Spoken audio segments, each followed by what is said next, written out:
আমি বাংলায় গান গাই, আমি বাংলার গান গাই, আমি আমার আমিকে চিরদিন এই বাংলায় খুঁজে পাই।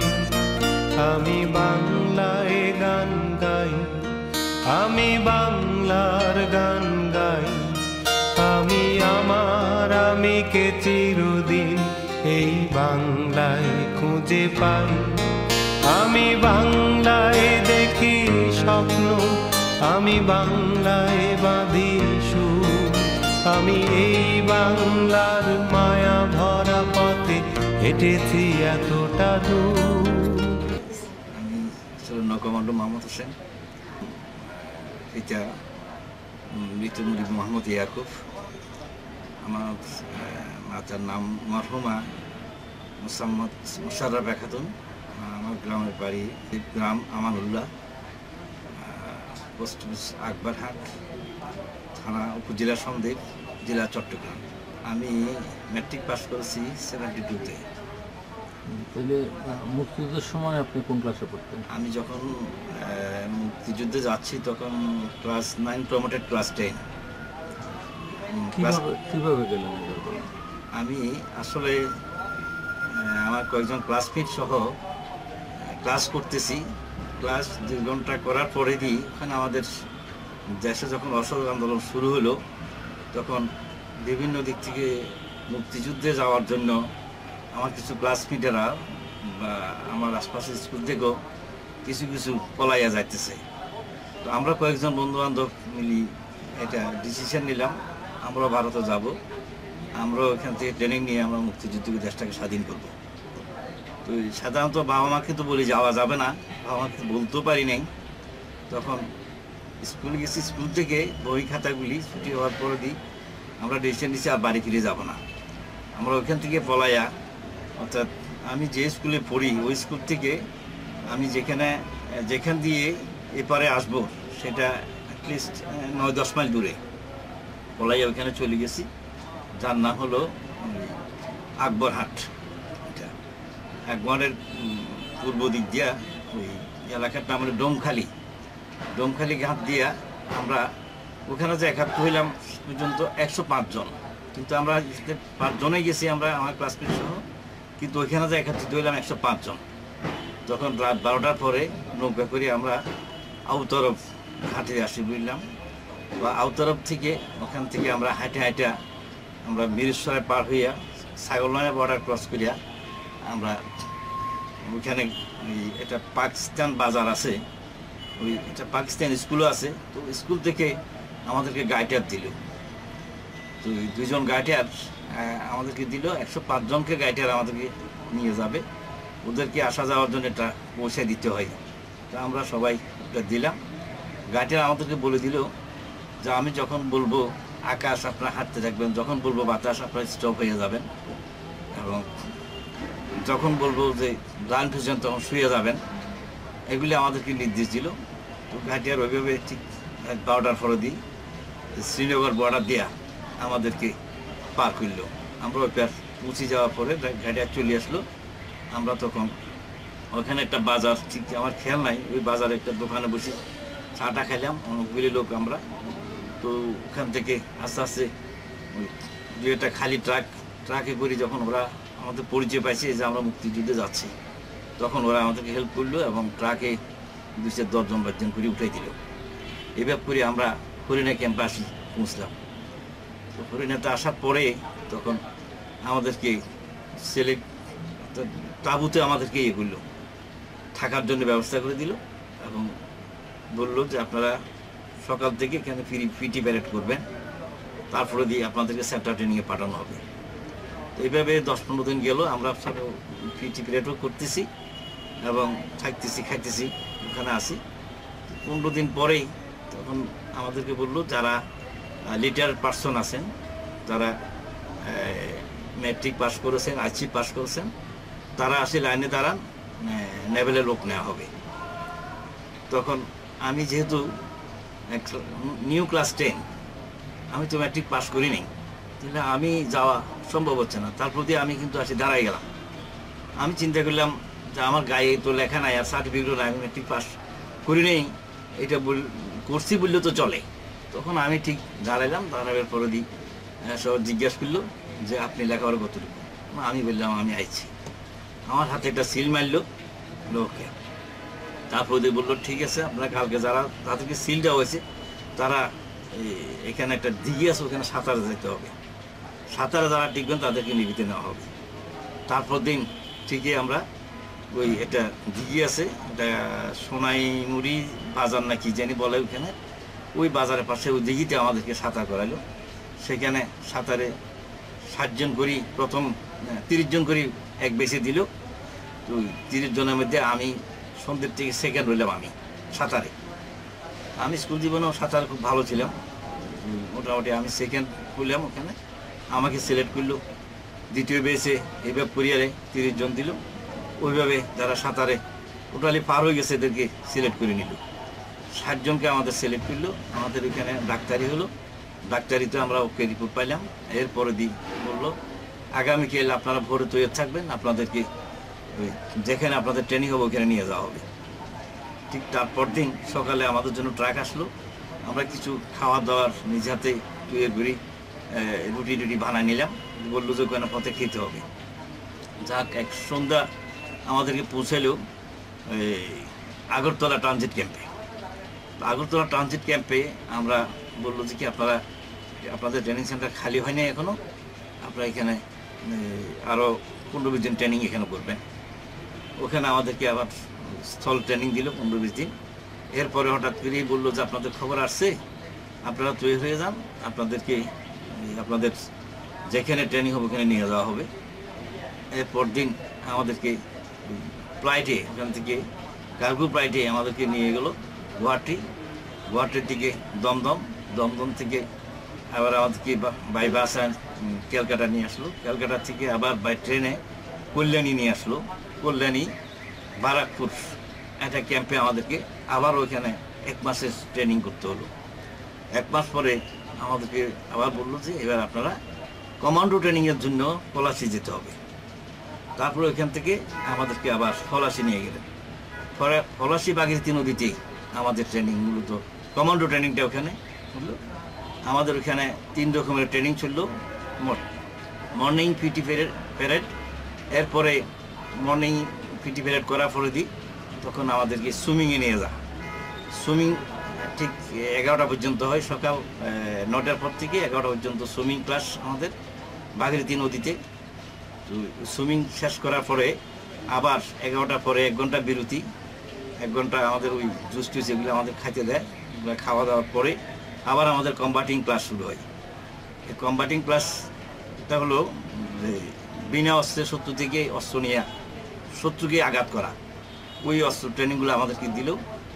যে কম্বাটিং ক্লাসটা পুরো 2 ঘন্টা করতে হতো। 2 ঘন্টা পরে আমাদের আবার লাঞ্চের ব্রেক দেওয়া হতো। লাঞ্চ ব্রেকের পরে আবার কিছুক্ষণ রেস্ট নিয়ে আমাদের ডেমনস্ট্রেশন ক্লাস শুরু হতো। ডেমনস্ট্রেশন ক্লাস ঠিক 5টা পর্যন্ত চলতো। 5টার পরে আবার আমাদের ভাগীরথী নদীতে সুইমিংয়ে নিয়ে যাওয়া হতো। রাত 10টা পর্যন্ত আমাদের সুইমিং চলতো। এইভাবে করি 3 বছরের ট্রেনিং যেটা, সেটা 3 মাসে আমাদের কমপ্লিট করালো কমান্ডো ট্রেনিং। 3 মাসের ট্রেনিং যখন আমাদের শেষ হয়েছে, আমাদেরকে কিছু টেস্টিং দিল, কিছু অপারেশন ওখানে দিল। গাছ যে আমরা লিম্পেট মাইন দিয়া যে জাহাজগুলো ডুবাবো, এই লিম্পেট মাইনটা ওখানে ব্যবহার আমরা টেস্টিং স্বরূপ বললো যে কি ওই কটেজ রিং দিয়ে যে গাছ, বড় বড় গাছ, ওইটার সাথে লাগাইয়া এই মাইনটা আপনারা টেস্টিং করেন। আপনারা যে জাহাজে লাগাবেন যে কীভাবে আপনারা করবেন এটা আপনারা দেখতে হবে। তো আমাদের সেটা ছিল ভারতীয়, এবং তার সাথে ছিল বাংলাদেশের 8 জন ইনস্ট্রাক্টর। তার মধ্যে হলো লেফটেন্যান্ট কর্নেল এডব্লিউ চৌধুরী, উনি হলো আমাদের দলনেতা হিসাবে লিডিং উনি দিছে। আর ক্যাম্প ইনচার্জ ছিলেন লেফটেন্যান্ট কমান্ডার মার্টিস, ওখানকার ইনচার্জ। উনি আমাদের ওই ট্রেনিংয়ের লাস্ট টেস্টিংগুলো উনি দেখলেন।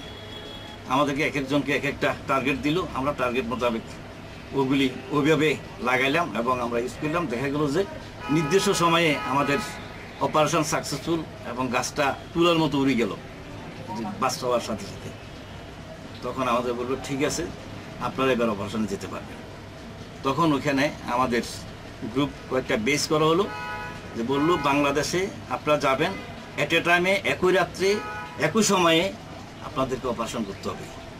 1 ঘন্টা আগেও করতে পারবে না, পরও করতে পারবে না, একদিন লেট হতে পারবে না, আপনাদের অপারেশন করতেই হবে। তো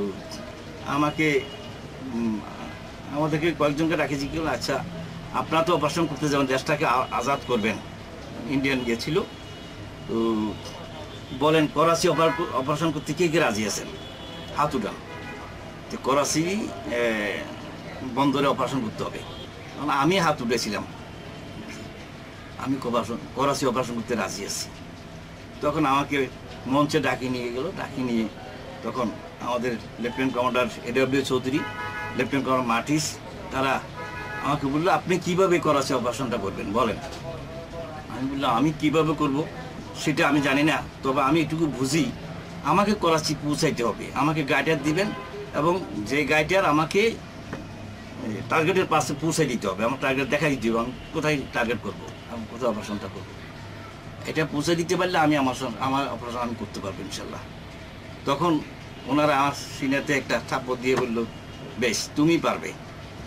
তখন বললো ঠিক আছে তুমি ঢাকা আরিসায় অপারেশন করবে। রাজি, আমি রাজি।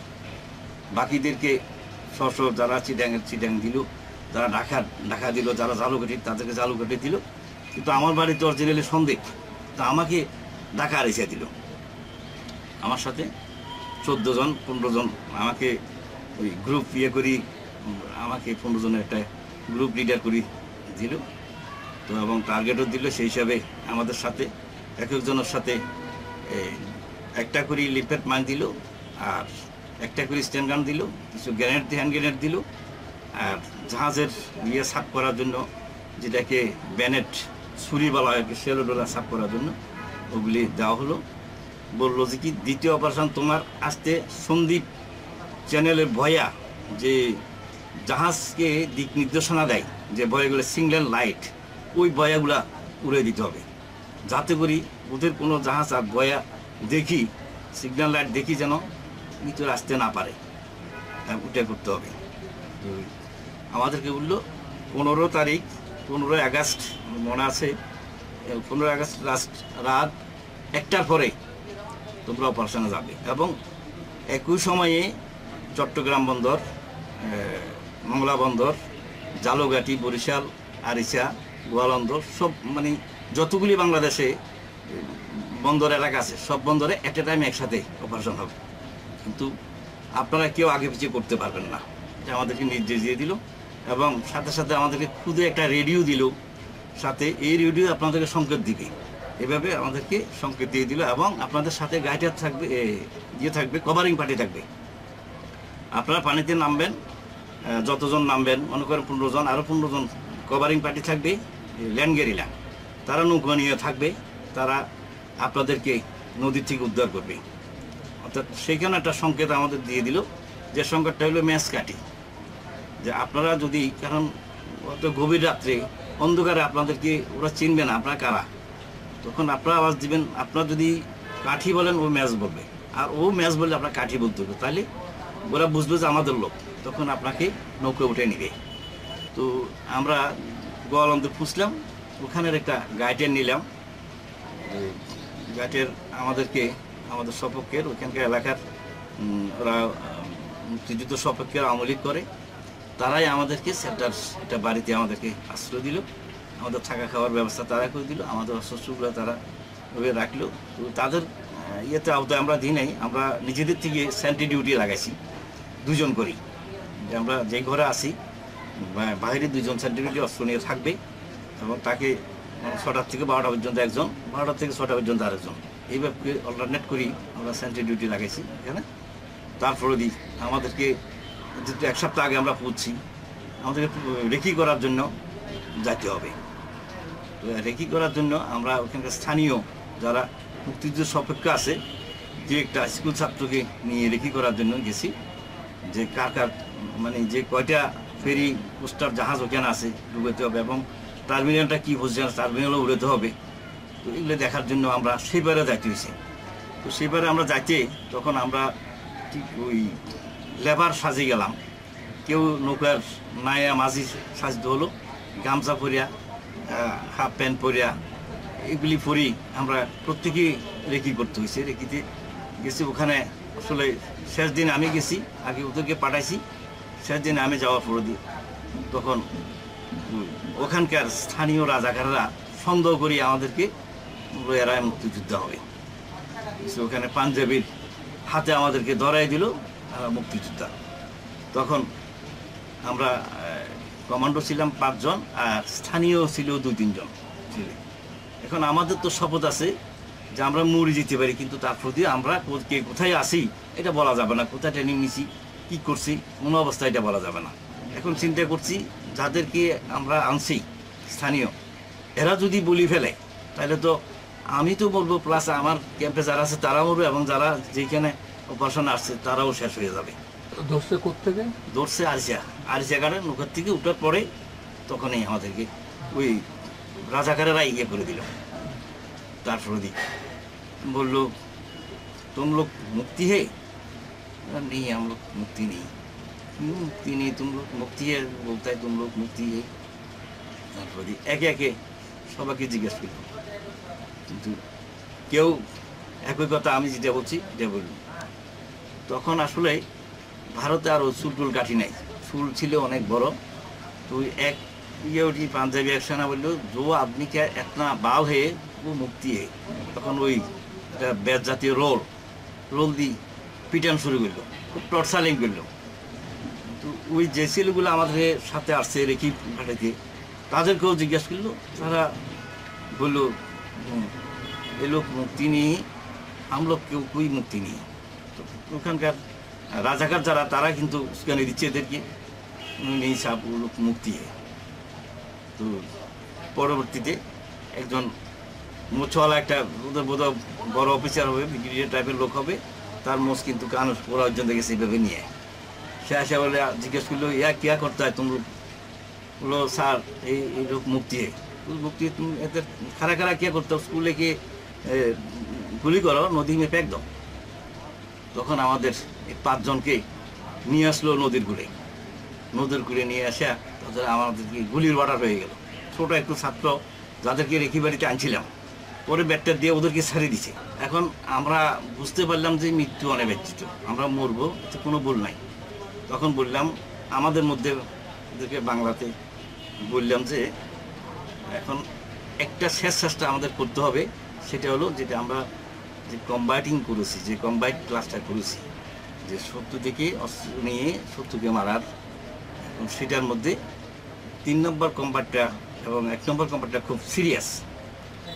আমাদেরকে ওই কম্বাটটা 5 জনে এই এমটা নিতে হবে, এই কম্বাটটা থ্রু করতে হবে আমাদেরকে। মরে যাবো তো সন্দেহ নাই, কিন্তু তার প্রতি আমরা মৃত্যুর আগে একটু ট্রাই করে দেখি না। ওরা এসে যিনি বড় তিনি অর্ডার দিছে গুলি করো, একজনকে অর্ডার দিছে গুলি করার জন্য। তো সে আমাদেরকে সিঙ্গেল লাইনে দাঁড়াতে বললো, এক লাইনসে ওই সিঙ্গেল লাইনসে ফলে নাও। তো সিঙ্গেল লাইনে ফলে নিতে এত ট্রেনিং কমান, আমরা বললাম পিকে যা। আমরা একজন একদিকে যাইতেছি, তারপরে দিই সালা বেঞ্চ চুত বাঙ্গাল কা চুত আদমি চুতিয়ে গা বাচ্চা, তোমরা क्या बोलता है? तुम लोग बोलता है एक लाइन से बोले नुताई। हम लोग मालूम नहीं, दूरी रे दाঁড় করাইলো। আপনারা দি তো তোমরা রেডি হয়ে যাও, কলমা ফারো। ঠিকই, এখন কমলা তো পড়ছি, আমরা মুসলমান যেহেতু কলমা পড়তে হবে, আমরা কলমাও পড়ে ফেললাম। এবং আল্লাহকে শুধু এটা বললাম, যদি আমাদের সংগ্রাম যদি ন্যায়ের সংগ্রাম হয়ে থাকে আর আল্লাহ যদি আমাদের সহায় থাকে, তাহলে হয়তো আল্লাহ আমাদেরকে বাঁচাইতেও পারে। ঠিক তখন আমরা কম্বাইট শুরু করলাম 5 নম্বর কম্বাইট। এই কম্বাইটটা হলো যে যদি সে আমাকে স্ট্যান্ড পজিশনে ফায়ার দেয়, তাহলে আমি লিলিং পজিশনে দৌড়াবো। আর যে সে লিলিং পজিশনে ফায়ার দিলে তখন আমাকে ক্রুলিং পর্যায়ে লাইন পজিশনে, অর্থাৎ তার গুলিটা যেন আমার বুদ্ধি চলে যায়, কোনো অবস্থায় যেন আমার গায়ে না লাগে। অর্থাৎ আমি সে পর্বে যেন বাঁচি, পরবর্তী গুলিতে আমরা মারি ফেলবে, ঠিক আছে, কিন্তু প্রথম পর্বে আমাকে বাঁচতে হবে। তারপরে দেখলাম যে উনি স্ট্যান্ড পজিশনে আমাদেরকে ফায়ার দিবে। স্ট্যান্ড পজিশনে যখন ফায়ার দিবে, তখন আমি বললাম যে আমরা নিলিং পজিশনে দৌড়াবো। এবং কম্বাইট 5 জনের একটাই হবে, 5 নম্বর কম্বাইট। এই কম্বাইটটা হবে কি, সে এমনি সে আমাকে গুলি করতেছে, ট্রিগার হাত দিলে টিকিট দাবালে তো গুলি বাহির হবে, সে সুযোগটা দাবাচ্ছে, এই টাইমে আমাকে দৌড়াতে হবে। তখন গুলিটা আমার মাথার মধ্যে যাবে, আমি তাকে লাগাইতে পারবো। তার লজ্জাস্থানে আঘাত হাঁটুতে, আর হাতে তার 2 চোখের আঙ্গুল গলায় দিয়া হাঁটুর আঘাতে কিন্তু সে পড়ে যাবে, সাথে সাথে পড়লে ওই অস্ত্রটা তুলে নিয়ে যে পালক, সেই ওই অস্ত্রটা তুলে নিয়ে আরে উপরে যারা আছে এটিকে ব্রাশ দিয়া নদীর জাপ দিবে। তো কেউ কিন্তু আর এখানে 1 মিনিট দাঁড়াবে না, সাথে সাথে নদীর জাপ, এবং ডুবের পর ডুব দিবা। কারেন্টের অনুকূলে যাবে, কারেন্টের এগেনস্টে কেউ যাইতে পারবে না। স্রোতটা যেদিকে যা আমরা সেদিকে যেতে হবে, তাহলে আমরা স্রোতে আমাদেরকে যতটুকু নিবে তার সেই দ্বিগুণ আমরা আমাদের ইয়েতে যেতে পারবো।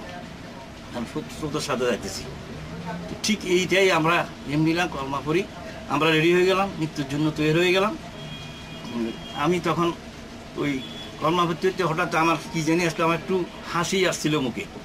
একজন বলে, সালা अंकल का बच्चा तुम हंसते हो क्यों, तुम मरते है, तुम तो अभी मर जाएगा साला, तुम क्यों हंसते है।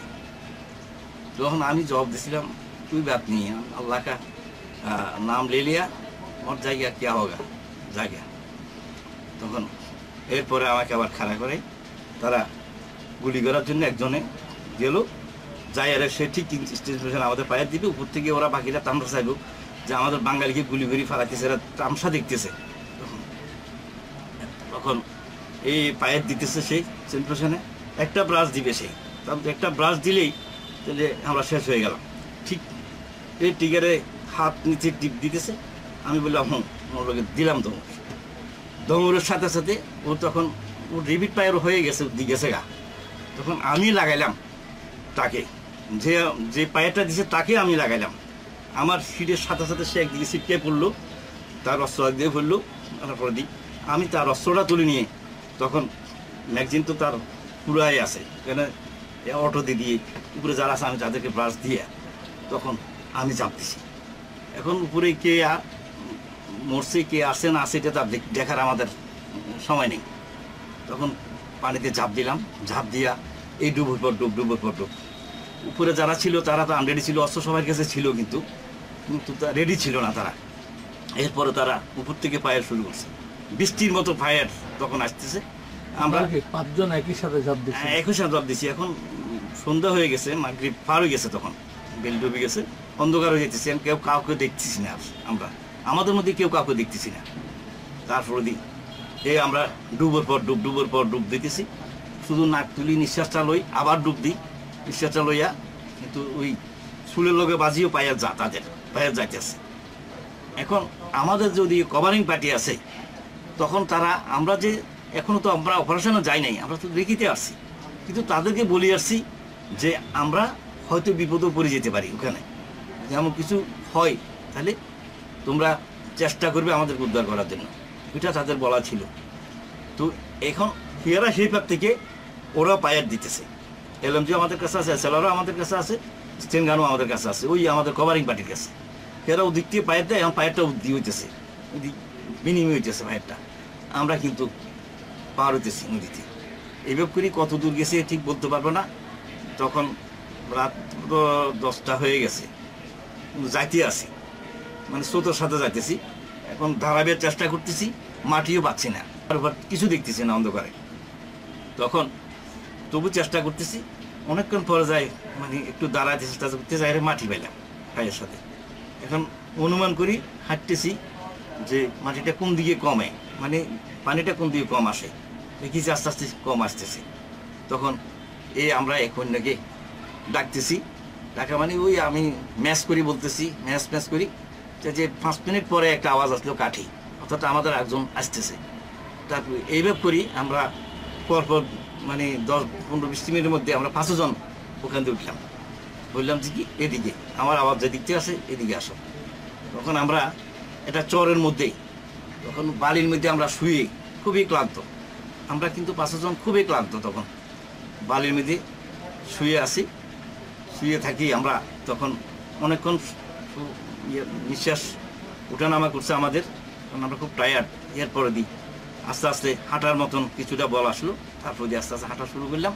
কিন্তু কোন দিকে যাব হাঁটতে আসি, এটা মানে চরের উদ্দে হাঁটতেছি, হাঁটতে 2 ঘন্টা হাঁটার পরে দিই লোকালয় থেকে একটু আলো দেখতে পেলাম, একটা ঘরের আলো।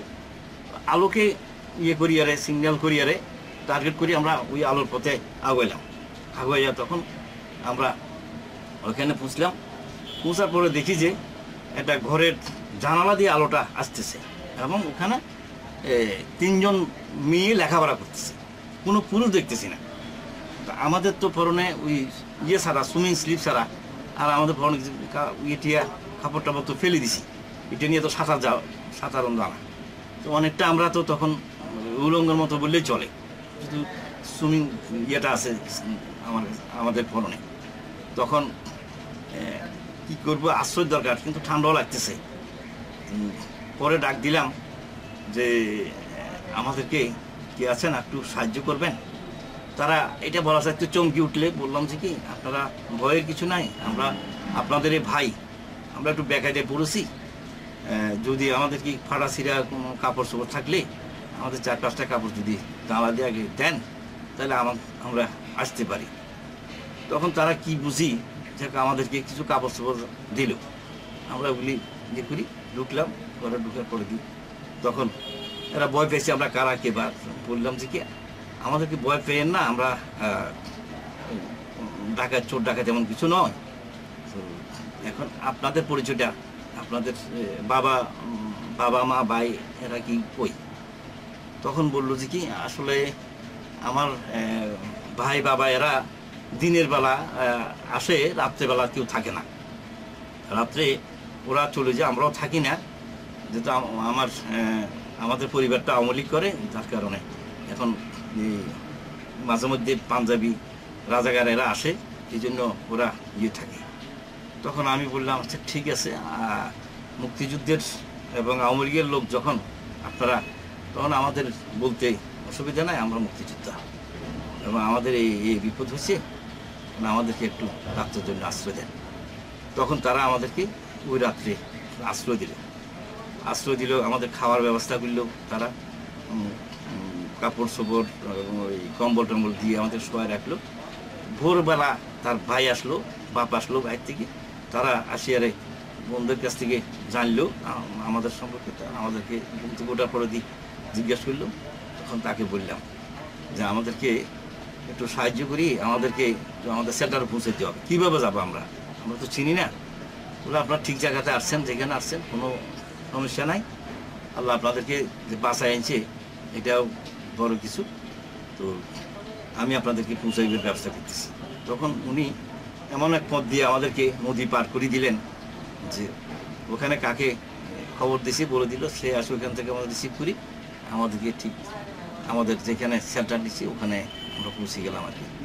তখন আমরা নির্ধারিত টাইমে আমরা আমাদের অপারেশনটা আর করতে পারতেছি না, তারা অ্যালার্ট হয়ে গেল। এরপর থেকে অ্যালার্ট এমনভাবে হয়েছে, তারা ওই বন্দরের চতুর্দিকে এমনভাবে তাদের গান বট্টট লাগাইয়া মানে আমরা ওখানে ঢুকার কোনো মানে নদীতে নামার কোনো অবস্থা আমাদের নাই। যখনই আমরা নামার জন্য এমনি তখনই একের পর এক সার্চলাইট, তখন সার্চলাইটের আলোতে আমরা আর নামতে পারতেছি না এবং নির্দিষ্ট ডেটে আমাদের অপারেশনটা হলো না, ওটা আমরা অপারেশন করতে পারলাম না। এদিকে আমরা যখন ধরনাদার সাথে যোগাযোগ করলাম, বললো যে ঠিক আছে তোমরা ওটা অফ করো, ওখান থেকে তুমি সন্দীপ চ্যানেলে চলে আসো, রামগতি দিয়া সন্দীপ আসি, সন্দীপ বয়াগুলি তোমরা ইয়ে করো। তারপরে দিয়ে আমরা ওখান থেকে চলে আসলাম। ওই আমরা তো চিনি না, ওইখানে রামগতি একটা ইয়ে আছে, রামগতির ওখান থেকে খেয়া নৌকা ছাড়ে আর কি, যেটা সন্দীপ যেতে আসে। তখন ওই খেয়া নৌকা নিয়ে আমরা সন্দীপ আসলাম। সন্দীপ আসার পরে তখন আমরা 2 দিন অপেক্ষা করি, আবার ওই বয়াগুলো আমরা পরীক্ষা করলাম, ওখানে রেকি করলাম কি অবস্থায় আছে। বে অফ বেঙ্গল যেটা মানে বঙ্গোপসাগরে, ওই বয়াগুলা এখান থেকে ইয়ে করে আরম্ভ করি, এটা ইয়ে পর্যন্ত আছে, বরিশাল পর্যন্ত আছে। তখন সন্দীপ চ্যানেলের বয়াগুলো আমরা ধ্বংস করে দেওয়ার ইয়ে নিলাম। তখন আমাদের সাথে কে কে ছিল? আমার সাথে ছিল আমাদের মুনিল বরণ রায়, তারপরে কামাল উদ্দিন ছিল, আবুল বাসাদ ছিল, তারপরে ছিল মারা গেছে এখন ইউসুফ শিকদার, ফসিউল আলম বাবুর, মহিউদ্দিন, এনআই চৌধুরী, নুর ইসলাম চৌধুরী, তারপরে ছিল আবুল বাসার, আব্দুল হক। ওগুলো তো ওখানেও গেছিল, আরিচাতেও গেছিল। হ্যাঁ, আরিচাতে গেছি। মানে একই গ্রুপ চলে। জি জি জি, হ্যাঁ। শুধু আরিচাতে অনিল যায় নাই, অনিল এখানে ছিল। অনিল ছিল এখানে একটা গ্রুপের সাথে গেছে। আমাদের ওই মজারুল্লাহ বীর উত্তম, যিনি মারা গেছে, এখন নাই, ওর সাথেই ছিল। যখন ও আসতে ওর দল ওই পথে অ্যাক্সিডেন্ট করি, তখন এরা কর্ণফুলীতে আসি পৌঁছতে পারে নাই। তখন ওখান থেকে অনিল 2-4 জনকে সন্দীপ পাড়া দিল। আমরা ওখান থেকে আসবো এটা তো আগেই বলে দিচ্ছে আমাদেরকে, আমাদের সাথে এরা অপারেশন করবে। তখন সন্দীপে এরা আমাদের সাথে মিলিত হয়েছে আর কি। তো মিলিত হইয়া আমরা ওই অপারেশনটা আমরা করলাম। যে বয়াগুলো দিনে দেখে আসলাম, দেখে আসার পরে আমরা রাত্রে নৌকা নিয়ে লিম্পেট মান নিয়ে চলে গেলাম, এবং 8-10টা বয়া সন্দীপের পশ্চিম সাইড থেকে পূর্ব সাইড পর্যন্ত, এবং এই প্রত্যেকটা বয়াতে একজন করে দিলাম। এবং কিছু জলদাসন নৌকা কন্ট্যাক্ট করি বা নৌকাতে গেলাম। মোটামুটি আমরা লিম্পেট মানগুলো লাগাইছি এবং বয়াগুলো সম্পূর্ণ বয়াগুলো কাটি দিয়া বয়াগুলো আমাকে ধ্বংস করে দিলাম। আমরা ধ্বংস করে দিয়ে একেবারে এখন আর কোনো জাহাজ অর্থাৎ সিগন্যাল লাইট পাইতেছে না, সিগন্যাল ধরে আসতেও পারতেছে না। অনেকগুলি জাহাজ কিন্তু বিপদেও পড়ে গেছে। তারপর দিক আমাদের অপারেশন সাকসেসফুল হলো, আমরা চলে আসলাম। চলে আসার পর এরপর দিন আমরা আবার চিটাং ওখানে মেসেজ পাঠাইলাম। মেসেজ পাঠাইয়া বললো যে ঠিক আছে তোমরা ইন্ডিয়া চলে আসো। আবার আমরা ইন্ডিয়া চলে গেলাম। ইন্ডিয়া যাইয়া আমরা পুনরায় 15-20 দিন পরে আমরা আবার ওখান থেকে অস্ত্র নিয়ে আমরা আবার আসলাম। আমরা আবার যখন আসছি তখন এই কর্ণফুলীতে আমাদের অপারেশন করার কথা ছিল, লাস্ট অপারেশনটা। ঠিক সেটা হলো ডিসেম্বরের মতো, আমরা 13-14 তারিখ। হ্যাঁ, আমাদের অপারেশন করার কথা ছিল 15 তারিখের পরে। ঠিক আমরা অপারেশনটা আর করতে পারি নাই। 16 ডিসেম্বর তো দেশটা স্বাধীন হয়ে গেল। আসলে তো বর্তমান বাংলাদেশ আমি যেটা বুঝি যে স্বাধীনতা সপক্ষের এবং মুক্তিযুদ্ধ সপক্ষের দেশ হিসাবে আমি মনে করি আসলে দেশটা আমরা স্বাধীন করিও কিন্তু এখনও কিন্তু ওই আমাদের অনেকটা ইয়ের মধ্যে আমরা আছি আর কি, যেটা মুক্ত, মানে দেশটাকে পুরোপুরি আমরা স্বাধীন তো করতে পারি নাই। এখন যেভাবে জঙ্গিবাদ আমাদের পিছে লেগে আছে, বিএনপি জঙ্গিদেরকে ইয়ে দিচ্ছে, মদত দিচ্ছে, জামাতকে শিবিরকে তার সাথে রাখিয়া যেগুলি করতেছে, দেশটাকে ধ্বংস করে দিচ্ছে। দেশটাকে আমরা তো যেহেতু দেশটা আমরা স্বাধীন করেছি, দেশটা আমাদের রক্ষা করতেই হবে।